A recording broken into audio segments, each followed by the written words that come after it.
কচু শাক, কচু শাককে দুই রকমের, একটা বুনো কচু শাক আর একটা হচ্ছে ওই যে শহরের পাশে কচু শাক। বুনো কচু শাক দেখবেন ওর পাতা কালচে কালচে, এইটা খাবেন না, এইটা গলা চুলকুনো ঠেকাতে পারবেন না।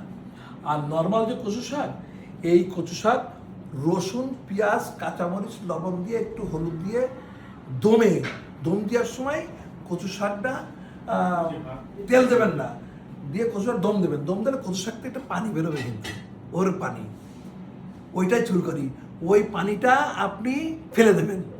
ফেলে দিয়ে একটু বেশি রসুন আর শুকনো মরিচ দিয়ে বাগার দেন, জিরে, আস্ত জিরে, রসুন, শুকনো মরিচ দিয়ে বাগার দেন, শুকনো মরিচটা বেশি হবে, দিয়ে বাগার দেন। কিন্তু আপনি যদি কনফিউজ থাকেন তাহলে একটু তেঁতুল গুলাই নেন, ওর ভিতরে একটু চিনি দেন, একটু বিট লবণ দেন, আর একটু জিরে ভাজা ফাঁকি দেন, দিয়ে ওই কচু শাকের সঙ্গে মিশিয়ে দেন। দেখবেন কচু শাক, বলবেন যে আজকের কচু শাক গোস্ত বাদ দিয়ে কচু শাকই খাবো। ধন্যবাদ।